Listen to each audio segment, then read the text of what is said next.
नमस्कार दोस्तों, हमारे चैनल पर आपका स्वागत है। तो आज हम सेक्शन 7 देखने वाले हैं अकोमोडेशन एक्ट का, एमपी अकोमोडेशन। तो आइए देखते हैं इसमें क्या बताया गया है। इसमें बताया गया है कि जो मानक भाड़ा है, मानक भाड़ा किसी स्थान के संबंध में मानक भाड़ा से विपरीत है। मतलब किसी स्थान के संबंध में जो मानक भाड़ा होगा वो क्या होगा उसको बताया गया है। तो क्या समझा जाएगा कि जहाँ निश्चित अधिनियम मतलब 1955 के समय का अधिनियम जो निश्चित के अधीन किसी सक्षम प्राधिकारी द्वारा या यथा स्थिति निश्चित अधिनियम के प्रारंभ होने के पूर्व किसी अधिनियम थी जो तत्समय प्रवृत्त रही हो के अधीन किसी सक्षम प्राधिकारी द्वारा युक्तियुक्त वार्षिक भाड़ा या उचित भाड़ा नियत किया गया है, वहाँ ऐसा युक्तियुक्त वार्षिक भाड़ा उचित भाड़ा होगा। मतलब वहाँ पे जो निश्चित अधिनियम है उस टाइम पे जो भी सक्षम प्राधिकारी था, भाड़ा नियंत्रण प्राधिकारी, जो भी सक्षम प्राधिकारी था उसने जो भी उचित बताया था, जो भाड़ा बताया था, जो मानक भाड़ा बताया था, वही मानक भाड़ा समझा जाएगा। इसके बाद हम देखते हैं कि जो सेकंड वाला है उसमें बताया गया है, फर्स्ट क्लॉज कहता है कि जहां वह स्थान 1 जनवरी सन 1948 को या उसके पूर्व भाड़े पर दे दिया गया हो। ठीक है, इसमें ये बात बताई गई है कि यदि कोई स्थान है जहां वह स्थान 1 जनवरी या 1948 को या उसके पूर्व भाड़े पर दे दिया है, तो उसका मानक भाड़े कैसे डिसाइड होगा। तो वहाँ पर उसके लिए ये बात कही गई है कि जो 1948 के पूर्व भाड़े पर दे दिया गया है, तो उसमें से पहले हम देखेंगे जो नगर पालिका के कर निर्धारण रजिस्टर में जो दर्शाया गया है, मतलब नगर पालिका का जो कर निर्धारण रजिस्टर है उसमें जो भाड़ा दर्शाया गया है वो देखेंगे। और दूसरा जो 1 जनवरी सन 1948 को प्राप्त किया जा सकता हो। फिर से देखते हैं कि यदि 1 जनवरी 1948 के पहले का भाड़ा देखना है कि मानक भाड़ा क्या है, तो वहाँ पर जो नगर पालिका का रजिस्टर है, कर निर्धारण रजिस्टर, उसमें जो भी चढ़ा होगा भाड़ा वो भाड़ा होगा। और दूसरा कौन सा, 1 जनवरी 1948 को जो प्राप्त किया जा सकता हो, इसमें से जो भी कम होगा तो वो मानक भाड़ा समझा जाएगा। ठीक है, इसके आगे बढ़ते हैं। इसमें बताया गया है जो सेकंड क्लॉज है, इसमें बताया गया है जहां वह स्थान 1 जनवरी सन 1948 को या उसके पूर्व भाड़े पर नहीं दिया गया था। यदि कोई स्थान है जिसे 1 जनवरी 1948 के पहले भाड़े पर नहीं दिया गया था, वहाँ उस स्थान का वह भाड़ा जो नगर पालिका के कर निर्धारण रजिस्टर में दर्शाया गया हो या जो 1 जनवरी 1948 को प्राप्त किया जा सकता हो। मतलब ये है कि जहाँ पर वह 1 जनवरी 1948 के पूर्व भाड़े पर नहीं दिया गया था, उसके बाद यदि भाड़े पर देना है तो वहाँ का मानक भाड़ा यदि तय करना है कि क्या होगा, तो वहाँ पर जो नगर पालिका के कर निर्धारण रजिस्टर में दर्शाया गया है वो वाला हम देखेंगे। और फिर दूसरा देखेंगे कि 1 जनवरी 1948 को जो प्राप्त किया जा सकता हो, इसमें से जो भी कम होगा वो उसके बाद का 1 जनवरी 1948 के बाद का मानक भाड़ा होगा। उसमें क्या होगा, जिसमें किसी नैवासिक स्थान या शैक्षणिक प्रयोजन के लिए उपयोग में लाए जाने वाले स्थान की दशा में ऐसे भाड़े की 35% अन्य, मतलब इस वाले स्थान पर 1948 के जो बाद है तो उस पर नगर पालिका का जो कर निर्धारण रजिस्टर है उसमें जो भी होगा या 1948 के टाइम 1 जनवरी 1948 के बाद जो भी प्राप्त किया जा सकता हो वो मानक भाड़ा होगा। ठीक है, पर उसमें वृद्धि कितनी की जा सकती है, तो यदि शैक्षणिक प्रयोजन के लिए, यदि नैवासिक प्रयोजन के लिए है या शैक्षणिक प्रयोजन के लिए है तो उसमें 35% तक की वृद्धि की जा सकती है। पहली बात ये हो गई। दूसरी बात यह है कि अन्य स्थानों की दशा में ऐसे भाड़े के 70%, मतलब किसी अन्य प्रयोजन के लिए है तो उसके लिए 70% बढ़ोतरी होगी। मतलब यदि पढ़ाई और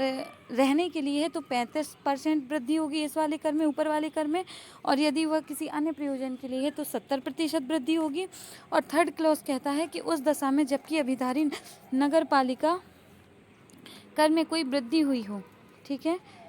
उस दशा में जबकि अभिधारी नगर पालिका कर का संदाय करने का दायी ना हो और कर ना देने पर 1 जनवरी 1948 के पश्चात नगर पालिका कर में कोई वृद्धि हुई हो तो ऐसी वृद्धि के बराबर रकम तक की वृद्धि कर दी गई हो। इसमें यह बात की गई है कि यदि उस दशा में, यदि कोई ऐसा टाइम है, उस टाइम पर यदि कोई अभिधारी है जो कर नहीं देता, इसको ध्यान से देखें, 1 जनवरी 1948 के पश्चात, ठीक है, इसके बाद नगर पालिका कर में कोई वृद्धि हुई है, मतलब यदि जो नगर पालिका कर है उसमें यदि कोई वृद्धि हुई है तो उस बढ़ी हुई वृद्धि को भी मानक भाड़ा समझा जाएगा। परंतु ठीक है, बढ़ी हुई वृद्धि जो होती है उसे, कर में यदि कोई वृद्धि हुई है तो वो भी मानक भाड़ा होगी। ठीक है, मतलब वो उसे इंक्लूड कर दिया जाएगा। के बराबर तक की वृद्धि कर 1948 के पश्चात नगर पालिका कर में कोई वृद्धि हुई है तो ऐसी वृद्धि के बराबर रकम तक की वृद्धि कर दी गई हो। मतलब यदि कोई पहले मानक भाड़ा डिसाइड हो गया था, फिर उसमें इंक्रीज़ हो गई है मानक भाड़ा, ठीक है, फिर जो वो इंक्रीज़ हुआ है तो उसको भी उसमें जोड़ दिया जाएगा जितना इंक्रीज़ हुआ है, यही बात बताया गया। अब इसका जो परंतु है वो क्या बोलता है, परंतु बोलता है कि परंतु पैरा का और खा में विनिर्दिष्ट की गई वृद्धि केवल उसी दशा में अनुज्ञेय होगी जबकि वह स्थान अच्छी तथा अभिधारी वाष्य अवस्था में रखा गया हो। मतलब जो 1 और जो 2 है इसमें बताया गया नैवासिक और शैक्षणिक प्रयोजन के लिए हो तो उसमें 35% वृद्धि होगी, ठीक है। और जो बी है का और खा विनिर्दिष्ट की गई वृद्धि केवल उसी दशा में अनुज्ञेय होगी, ये भी तभी उसी दशा में अनुज्ञेय होगी, तभी ये मानी जाएगी जबकि वह स्थान अच्छी तथा अभिधारी वाष्य अवस्था में रखा गया हो। मतलब वो स्थान रहने लायक स्थान हो तभी उसमें ऐसी वृद्धि होगी, ऐसा ना हो कि वो रहने लायक नहीं है फिर भी उसमें वृद्धि होती जा रही है। आई होप आपको समझ में आ रहा होगा।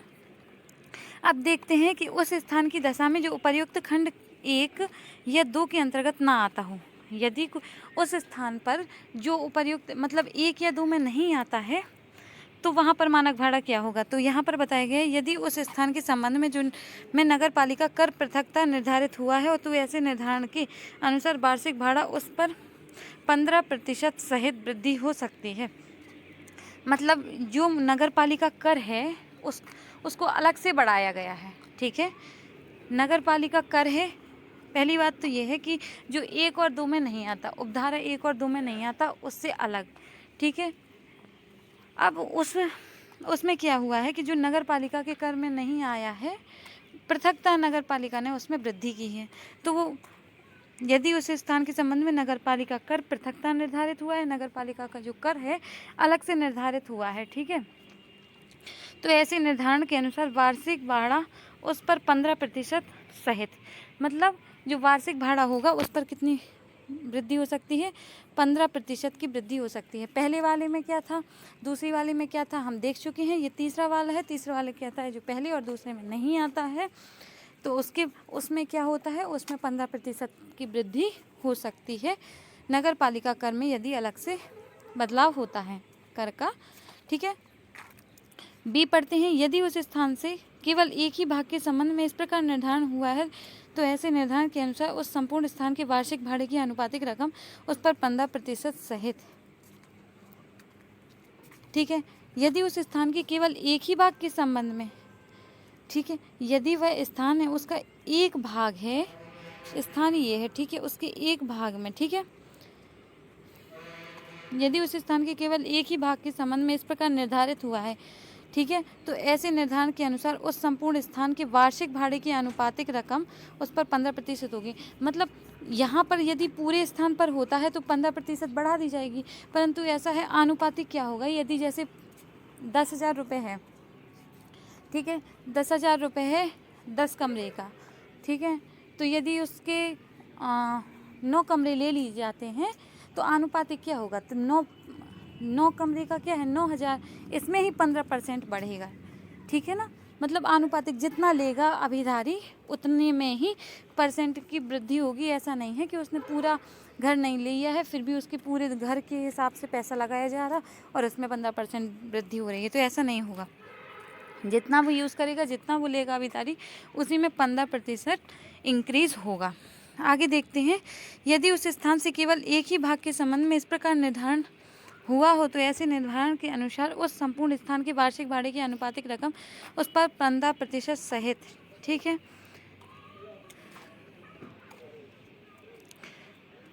अब देखते हैं कि जो सी है, यदि उस स्थान के संबंध में इस प्रकार निर्धारण ना हुआ हो, मतलब यदि उस स्थान के संबंध में इस प्रकार निर्धारण ना किया गया हो, वह वार्षिक भाड़ा जो उस भाड़े के जो कि ऐसे स्थान के प्रथम भार भाड़े पर दिए जाने के समय भूस्वामी तथा अभिधारी के बीच करार पाया गया हो प्रति निर्देश से, यदि वह इस प्रकार भाड़े पर नहीं दिया गया हो तो ऐसी रकम के जिस पर कि उसे उसका निर्माण पूरा हो जाने के ठीक पश्चात भाड़े पर दिया जा सकता हो प्रति निर्देश से संगठित किया गया हो। हाँ, तो इसमें बताया गया है, ये तीसरा पॉइंट जो है इसमें ये कहता है कि यदि नगर पालिका द्वारा कोई कर निर्धारण नहीं हुआ है तो वहाँ पर कौन सा मानक भाड़ा होगा। तो उसमें बताया गया है यदि भूस्वामी और रविदारी के बीच में यदि कोई डिसाइड हो गया है तो वो हो सकेगा, या फिर उस जगह पर यदि उस जगह पर भाड़े पर दिया नहीं गया है, पर यदि दिया जाता तो जो लिया जा सकता था किराया वो होगा, या फिर क्या होगा कि वह वार्षिक भाड़ा जो निर्माण की, यदि कोई निर्माण कार्य हुआ है तो निर्माण में जितना लागत लगी है तो जो निर्माण है उसकी लागत, और दूसरी बात है इसमें कि यदि जो स्थान है जिस स्थान पर निर्माण हुआ है, मतलब भवन बना या कोई बिल्डिंग कुछ भी, तो जो स्थान है उसकी बाजारी कीमत है, उन दोनों को संगठित किया जाएगा। पहली बात इसमें यह है कि वह वार्षिक भाड़ा यदि उस स्थान का, जो सी वाला बात करता है कि यदि उस स्थान का का निर्धारण नहीं किया गया है तो कौन सा मानक भाड़ा होगा, तो बताता है कि यदि भूस्वामी और मकान मालिक के बीच में यदि कोई डिसाइड हो गया है रेंट तो वो, और यदि भाड़े पर दिया जा सकता उस मकान को तो जितना लिया जा सकता था उस समय पर तो उसको संगठित किया जाएगा, या फिर वो होगा, या फिर क्या होगा कि वास्तविक लागत जो उस निर्माण को बनाने में जो भी वास्तविक लागत जितना पैसा खर्च हुआ है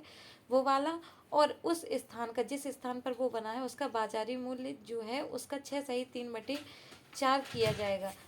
इनको संगठित किया जाएगा। तो फिर ऊपर वाले और नीचे वाले मतलब 1 और 2 में जो भी कम होगा, इनमें से जो भी कम होगा वो वार्षिक वो मानक भाड़ा समझा जाएगा। तो आज के लिए सिर्फ इतना ही। आई होप आपको समझ में आया होगा। Thank you, bye bye.